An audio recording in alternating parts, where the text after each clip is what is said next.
मैं शुरुआत के 50-50 सेकंड आप सब 6 मेहमानों को देना चाहता हूं। ये जो पूरा घटनाक्रम हो रहा है इस हफ्ते, उस पर आप अपनी बात रखें। राजकुमार भाटी, शुरुआत आपसे करता हूं। 50 सेकंड के अंदर क्या आपको लग रहा है, हिंदुत्व के मुद्दे पर उद्धव ठाकरे की सरकार जा रही है या मामला कुछ और है? मेरे पास कोई कारण नहीं है कि मैं आपकी बात का खंडन करूं। ये भी एक महत्वपूर्ण कारण हो सकता है, लेकिन इसके अलावा भी कुछ कारण हैं जिनकी मुझे जानकारी है और देश के बहुत नागरिकों को जानकारी है। इसके अलावा इसके पीछे ईडी भी है, इसके पीछे इनकम टैक्स भी है, इसके पीछे सीबीआई भी है, इसके पीछे 2 नंबर का काला धन भी है, इसके पीछे गुंडे बदमाश भी हैं, धमकियां भी दी जा रही हैं। ये तमाम कारण मिलकर ये घटनाक्रम है और अभी ऐसा नहीं कह सकते कि सरकार जा रही है। अभी तो चल रहा है, रस्साकसी चल रही है, दोनों पक्ष अपनी अपनी ताकत दिखाएंगे। अभी तो बहुत घटनाक्रम आगे होगा। अभी डिप्टी स्पीकर के सामने विधायक पेश होंगे, उसमें निर्णय लिया जाएगा। गुट को मान्यता दी, 16 विधायकों की मान्यता रद्द करने के लिए भी एक चिट्ठी आई है। तो इसमें क्या होता है तो भविष्य के घर में छिपा हुआ और हो सकता है सरकार गिर जाए, हो सकता है विधानसभा चुनाव हो जाए, या हो सकता है जिसकी संभावना बहुत कम है कि दूसरे गुट की सरकार बन जाए, बीजेपी की सरकार बन जाए या एकनाथ शिंदे गुट की सरकार बन जाए। लेकिन मैं फिर दोहरा बहुत जिम्मेदारी के साथ कहना चाहता हूं, इसके पीछे सत्ता का दुरुपयोग है, शासन का दुरुपयोग है, संवैधानिक संस्थाओं का दुरुपयोग है। ये बड़ा आपने वैलिड पॉइंट बोला कि इसमें सिर्फ हिंदुत्व कारण नहीं है, हिंदुत्व तो सिर्फ जामा है, पीछे बहुत चीजें हैं। शिवम त्यागी, इसका जवाब 50 सेकंड के अंदर। हाँ, ये बिल्कुल सही कह रहे हैं। सिर्फ खाली हिंदुत्व नहीं है, 100 के ओरिजिनल नोट के साथ 10 का नकली नोट चलाने की भी कोशिश है। पिताजी अगर बहुत बड़े नेता थे तो बेटों को जबरदस्ती साथ में ऐड कर दे रहे हैं, वो कुछ कर नहीं पाते, हर जगह फेलियर है। तो जाहिर है जिस तरीके से महाराष्ट्र में हुआ, बाला साहेब ठाकरे की विरासत को आज कहां पर लेकर आ गए। इस पूरे पैनल में लोग बाला साहेब ठाकरे से शायद सहमत भी ना हो, फिर भी उनके लिए अपमान की बात नहीं कर सकते, वो उनका कद था। आप देखिए ना, ये परिवारवाद एक विषय है इस समय पूरे तरीके से। कांग्रेस खत्म क्यों? राहुल गांधी देखिए किस तरीके से, प्रियंका गांधी देखिए किस तरीके से, नई तरीके के भाई बहन है, भाई को ईडी बिठा के परेशान कर रही है, बहन जी चली गई विदेश। मतलब कमाल है, ऐसे कैसे भाई बहन है? भाई बैठे हुए हैं, वो कहते हैं कि 20 सेकंड बाद ही, 20 मिनट बाद ही, मुझे नहीं लड़ना जी, मैं ईडी में अभी थक गया हूं, मुझे थोड़ा आराम करने दीजिए। अरे भाई पुलिस स्टेशन आए हो, ऐसे थोड़ी ना कहीं मामा जी के घर इटली आए हो कि कहोगे कि 20 सेकंड बाद कि नहीं हमें मौका दे दीजिए। दूसरी बात, इन्होंने कहा हिंदुत्व, मैं सिर्फ हिंदुत्व पे एक चीज कहना चाहता हूं, अगर हिंदुत्व पे ये सरकार चली होती तो 100% 5 साल पूरे करती। मैं अपने पिता के विचारधारा या उससे पहले 50-100 साल की विचारधारा छोड़कर अगर 2 साल में नई विचारधारा बना लूंगा ना, तो ज्यादा से ज्यादा कुछ समय चल पाऊंगा, उससे ज्यादा। ठीक है सलमान निजामी, अगले 50 सेकंड आपके हैं, फिर शुभराष्ट्र आपको मौका दूंगा। 50 सेकंड में आप अपनी बात को रखिए। सलमान निजामी, क्या आपको लगता है कांग्रेस ने तो पल्ला ही झाड़ लिया है, कांग्रेस कह रही है कि हमने थोड़ी समर्थन इनको दिया था, ये मांगने आए थे, समर्थन हमने दिया था, अब अपने घर में इनकी लड़ाई है, निपटा लें।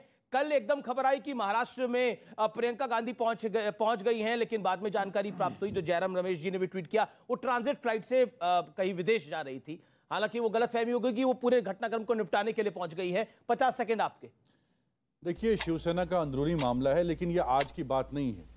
अगर हम पिछले 8 सालों में देखें, मध्य प्रदेश एक लाइव एग्जाम्पल है आपकी, गोवा है, कर्नाटका है, किस तरीके से जोर जबरदस्ती से ईडी के दबाव से, इनकम टैक्स के दबाव से, पैसे के दबाव से, हमारे पास वीडियो रिकॉर्डिंग भी आई जो आपके टीवी चैनल ने दिखाया, 250 करोड़ का ऑफर दिया गया, उन विधायकों ने ये एडमिट भी किया, और ये माहौल पूरे देश में है। एक ही बात कही जाती है कि अगर आप हमारे साथ आएंगे, नहीं तो आपके पीछे हम ईडी लगा देंगे, इतना पैसा देंगे। और आज जो माहौल पूरे देश में बना है वो यही है। हमारे देश में जो है आम मुद्दों पे बात नहीं होती है, बात होती है कि किस तरीके से सरकार को गिराया जाए, किस तरीके से हिंदू मुसलमान पे चर्चा हो। और आज जो मसला है ये शिवसेना का अंदरूनी मामला है, वहां सरकार गिरने वाली है, गिले शिकवे हो सकते हैं, और बीजेपी को सेलिब्रेट नहीं करना चाहिए। जो इन्होंने कांग्रेस पे आरोप लगाया कि ये जो है पारिवारिक, वो जो इन्होंने, तो आप ज्योतिराव सिंधिया वो कांग्रेस में थे, क्या वो किस परिवार से थे? उनको आपने गोद में बिठा दिया, वो ठीक है, उनको मंत्री बना दिया। अगर ज्योतिराव सिंधिया किस परिवार से थे? अब शुभराष्ट्र देखिए, उन्होंने बोला कि ऐसे बिकाऊ लोगों को आपको गद्दी पे बिठाने की जरूरत है जो बिक जाते हैं। शुभराष्ट्र, विपक्ष की एक ढाल है जो सबसे बड़ी है, वो कहते हैं कि देखिए ईडी का बेजा इस्तेमाल हो रहा है, सीबीआई का बेजा इस्तेमाल हो रहा है, इनकम टैक्स का बेजा इस्तेमाल हो रहा है, एजेंसीज का बेजा इस्तेमाल हो रहा है, और मजबूर कर दिया जाता है टूटने को। क्या करें हम? आपको लगता है ये 50 लोग जो पीछे तस्वीरों में दिख रहे हैं, वो लोग जो सड़क पर एकनाथ शिंदे के समर्थन में उतर गए हैं, वो नगर सेवक जो कह रहे हैं कि एकनाथ शिंदे के हम साथ हैं, वो 60 पार्षद जिनकी अब चर्चा हो रही है वो एकनाथ शिंदे के साथ जाएंगे, सबको मजबूर कर दिया गया है? आमिष जी, यहाँ पे जितने युवा बैठे हुए हैं, मुझे लगता है हम सब मिडिल क्लास फैमिली से आते हैं। क्या आपके घर में कभी ईडी का छापा पड़ा? नहीं, किसी भी एक युवा के घर में किसी उनके पिताजी पे छापा पड़ा हो तो बताइए। तो ऐसे लोगों को नेता क्यों नहीं बनाते जिनके घर में ईडी के छापे की नौबत ही ना आए? हम लोगों ने इतना डिस्कोर्स को नॉर्मलाइज कर दिया है आमिष जी कि जिसके घर ईडी का छापा पड़ रहा है, सीबीआई का छापा पड़ रहा है, वो तो पाक साफ था बिल्कुल। गंगा जमुना उनके घर से बहती थी और जबरदस्ती किसी ने आकर के वहां पर ईडी का छापा लगवा दिया। भाई, अगर ईडी का छापा कब लगता है? जब आपके यहाँ आपके बिजनेस में फाइनेंशियल फ्रॉड होता है। आपका अगर बिल्कुल पाक साफ है, आपका जो भी भाषा, टेक्निकल भाषा होती होगी, जो एक्सेल शीट आपकी है फाइनेंशियल, अगर वो सब कुछ सही है तो आपके यहाँ ईडी का छापा नहीं पड़ेगा। ये बड़ा कमजोर तर्क लगता है मुझे कि जब भी इधर के विधायक उधर या उधर के विधायक इधर आते हैं तो विधायकों को बिकाऊ बता दिया जाता है। ये कह दिया जाता है कि भाई इनको तो पैसे का लालच दे दिया गया। तो ऐसे लालची लोगों को बनाया क्यों आप नेता? आपको देखना चाहिए था ना, जनाधार होता, संस्कार होते, आप उनको पार्टी में लेकर आते। जी। अच्छा, एक बात बताइए, क्योंकि आपने आप लोग, अब तो संजय गुप्ता की बारी है। देखिए, तालियां बजाइए, ये आज फेस कर रहे हैं पब्लिक को, तो वाकई आपके लिए ताली मैं लगातार बजवा रहा हूं। देखिए, मैं आपकी हिम्मत को दाद देता हूं। में भी ताली बजवा रहे हैं आप इनकी? नहीं, देखिए मुस्कुरा रहे हैं। देखिए, सलमान निजामी तमाशा देखकर ताली बजा रहे हैं। नहीं, वो एक ऐसे छात्र हैं, उनको कोई फर्क ही नहीं पड़ता। सरकार आ रही है तो ठीक है, जा रही है। वही मैं कह रही हूँ इनकी। अच्छा संजय, अब इनको आप, संजय जी, सबको मौका 50 सेकंड, आपको 75 सेकंड, ठीक है? आपको 75 सेकंड, और इसीलिए आपको ये मौका मैं दे रहा हूँ। संजय जी, आदमी के साथ सहानुभूति होनी भी चाहिए। जी। इतनी तो अच्छा संजय जी, अब देखिए, अब हाँ, बड़ा कमाल का साथ है। मुझे तो फिल्म याद आ रही है वो गोविंदा की, जिसमें जॉनी लीवर हमेशा कहता था मैं कादर खान के साथ ही हूँ। ओके, लेकिन आपके पास मैं आता हूँ।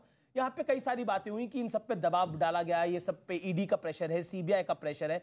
मैं आपसे जानना चाहता हूं, जब आप चुनकर नरेंद्र मोदी और बीजेपी के साथ आए थे, जब आपको 2019 के लोकसभा चुनाव के अंदर अब तक की सबसे ज्यादा सीटें मिली थी, 19 सीटें, लोकसभा सीटें, आपको 56 सीटें मिली विधानसभा के अंदर नरेंद्र मोदी का पोस्टर लगाकर, लेकिन आपने पाला बदल लिया था। तब किसका दबाव था? तब कौन सी ईडी का दबाव था? दबाव तो तब भी डाला जा सकता था ईडी और सीबीआई का, लेकिन क्या आपको लगता है परिवारवाद की बेला में पार्टी भस्म हो गई है?